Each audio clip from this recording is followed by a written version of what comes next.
What's up, guys? This is TheKephas.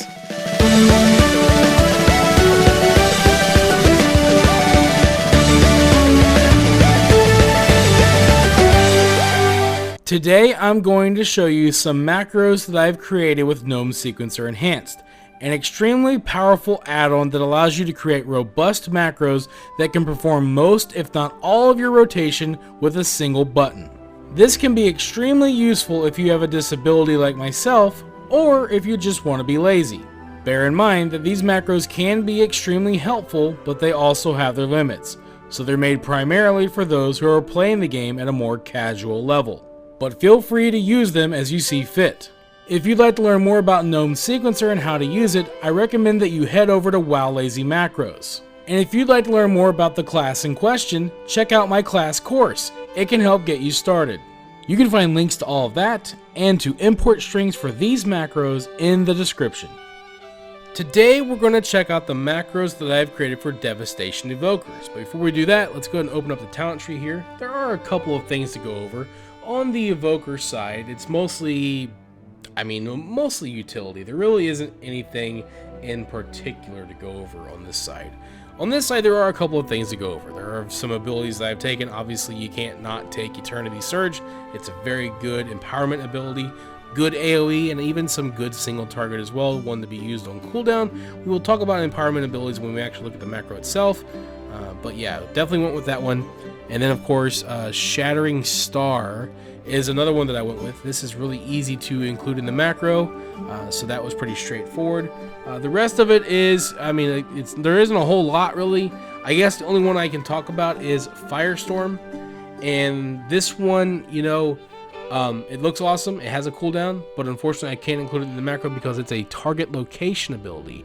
Now, if evokers were a melee, Devastation Evokers were melee, then I probably could include this, but since we're mid-range, this isn't one that I can include because target location abilities are ones where you click on it, it puts up a reticle on the ground, you click the reticle wherever you want to use the ability, and that's where the ability is used.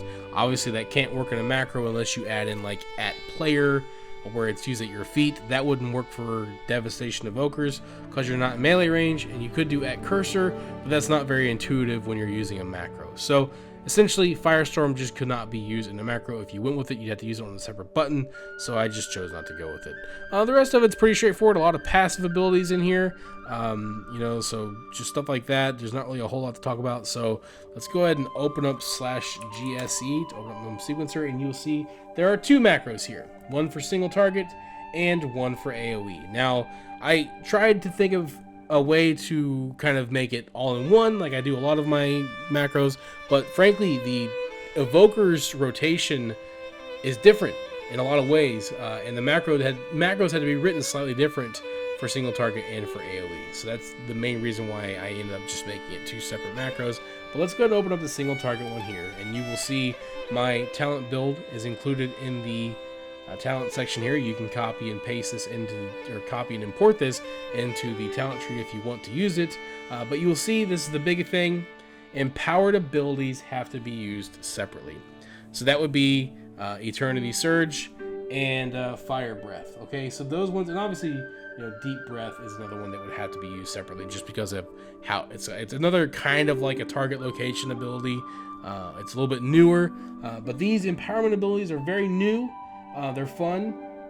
They're kind of like a new idea, but they don't work well in macros, and that's because for a couple of reasons. One, you want to hold the empowerment ability in for depending on the situation you're in. Most of the time in single target, you will use your empowerment abilities at level 1, which in theory means that you could just spam them and then they hit them once, hit them again, and use them as quickly as possible. But even then, they make the macro clunky.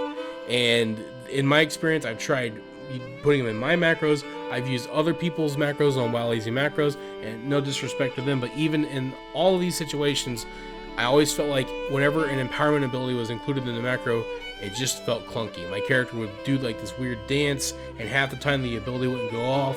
The macro would get hung up trying to use it, and it just would never happen.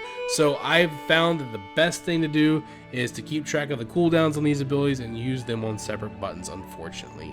And that is the big drawback to trying to macro this class. It's been a pretty big headache, and I finally just had to accept that there's going to have to be a couple abilities that are not included. So that is the big thing to keep in mind, just with how they work with empowerment. So you will have to use them separately. But let's go ahead and take a look at the macros themselves. Now we switched over to a raw edit view of the single target macro, and at the top you will see my command lines. We have key press, where we always put in our target enemy command. Under key release, I've put in a couple of off global cooldown abilities that some may not actually prefer be in their macros, but I added them in because for the most part I'm playing the Devastation Evoker, doing outdoor content, and it didn't really hurt anything to add these in. So Tip the Scales is essentially one where it will make you use your most powerful version of the next empowerment ability you use. So for the case of Fire Breath, it will use it at maximum empowerment and deal a lot of upfront damage. And that's kind of the idea here, is once this is activated and my character's, having that sandy aura pop up on them, then I know that my next Fire Breath will be instant and very powerful. Obviously, if I'm doing AoE damage and I use Eternity Surge, then it will do as maximum amount of targets that it can. So that's how that works as well. So it may not be ideal to do that in single target, and you may want to control this ability more, so you may not like it included. You are welcome to remove it from your macro if you want to. The other one that I've gone with is Renewing Blaze. This is kind of like a survival cooldown, where it's got a really short cooldown. It's like a minute long. It'll heal you damage that you take for a short duration. Since the cooldown is so short, and since the Devastation Evoker has other survival cooldowns, I just felt like it was cool to add this in because it just keeps me topped off a little bit better. It gives me some more survivability on a more regular basis, since I am taking damage doing outdoor content, and just keeping this on cooldown I felt was better than forgetting about it or not really using it as much. So I just figured I'd go ahead and use that one and have that one in the macro just for survivability's sake. So again, you may not like having that one either. You're welcome to remove both of them. Just know that if you do remove both of them and key release is blank, then you need to remove the key release lines in each of the blocks of the macro itself. Otherwise, your macro will spam the key release line in chat, and you don't want that, especially if you're rapid firing it. So just keep that in mind. If you don't want the key release field, remove it and then remove those lines. Otherwise, you're going to be getting temporarily shut down in chat. So I know this from experience, okay? So let's get into the macro itself. There isn't a lot. There are only 4 abilities that this macro is going to use because the empowerment abilities had to be used on separate buttons. So for single target, we're going to prioritize Disintegrate when we have enough of our power for it, okay? So that's how that's going to work. It's going to focus on that, and it's going to not interrupt Disintegrate, because in all these lines, I've included no channeling Disintegrate. So specifically, when the macro is using Disintegrate, it will not interrupt it. It should never interrupt it. I don't know why it would. If it does, I'm sorry. There must be some weird error with the macros, but it really shouldn't. So that's kind of the idea. Next up is Shattering Star, and then Dragon Rage. This is your main DPS cooldown. Also deals some damage, but is not off the global cooldown, so it had to be put in the macro itself. So we're going to prioritize using all 3 of those abilities, and then once those are, not available or on cooldown or whatever, it will use Living Flame last, and that will be your filler ability. And then that one will be interrupted anytime any of these other abilities are able to be used. So that way you shouldn't get hung up on using Living Flame. It should always prioritize the other ones over that one. So that's why that one has a little bit of a different command. Now here's the thing with Living Flame. It works as both a heal and as a damaging ability. I would not try to heal with this macro. Okay, so if you want to heal with Living Flame, I recommend doing what I did, which is put it on a separate button. So when you're using the macro, you will use Living Flame as a damaging ability. If you're wanting to heal with it, then you can target whatever you want to target and use it separately on a separate button to do some healing. So that's pretty much the single target rotation. Let's go ahead and switch over to the AoE macro. So we've switched over to the AoE version of the macro, and you can see that it's just like the single target one in that it uses 4 abilities, but it's just switched out the AoE ones for the single target ones. Pyre is your essence spender, and it will use that priority, so make sure you're not wasting your essence. And then we move into, again, Shattering Star and Dragon Rage, just like with a single target one. And then lastly, we have Azure Strike. This macro works, honestly, a lot better than the single target one, and that's just because the single target one has a lot of casting abilities, it has channeling abilities, stuff like that. Even with the no channeling commands in there, just it feels a little bit more clunky and a little bit slower. This one works pretty well because everything is instant cast, and I wish this was how the rotation works. I actually think the AoE rotation is a lot more fun.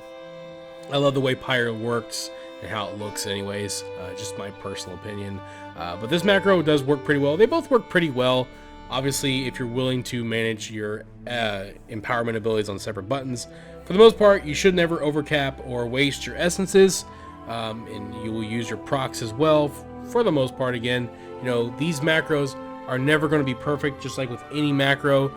They're never going to replace your intuition and your ability to use your brain when following your rotation. The macros are just designed to make things easier. They obviously can't min-max, so just keep that in mind. Tether your expectations as to how effective these are going to be, but they will get you through more casual content. I always want to make sure that I reassure people of this so that they can tether their expectations and know what they're getting from these. They're designed to make the game easier, or for people who need accessibility. Maybe they can't manage a lot of different buttons. So otherwise, the macros do work pretty well. It's a pretty easy class to macro, aside from the essence or the empowerment abilities. So yeah, that's the only downside. But feel free to use these. Let me know what you think about them in the comments below, and I will see you guys on the next one. Thank you for watching this video. If you enjoyed it, let me know by clicking that like button, and feel free to share it with your friends so they can enjoy it as well. And if you'd like to see more videos, you can subscribe to the channel and click on the bell icon to be notified as soon as new videos are posted. You can also follow me on Facebook, and if you'd like, you can support my work on Patreon. Links to all that stuff can be found in the description below. This is TheKephas. Until next time.